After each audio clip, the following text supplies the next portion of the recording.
Bluebird স্কুলে I am never a guest. Bluebird স্কুলে আমি কখনো অতিথি না, এটা আমার স্কুল।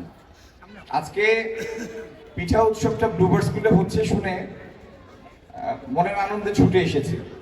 আমার সামনে যারা আছেন আপনাদের অসংখ্য অসংখ্য ধন্যবাদ। আর বছর বছর পিঠা উৎসব হোক। এই এই কতগুলি উৎসব, এগুলি সিলেটের সংস্কৃতি, এই দেশের সংস্কৃতি।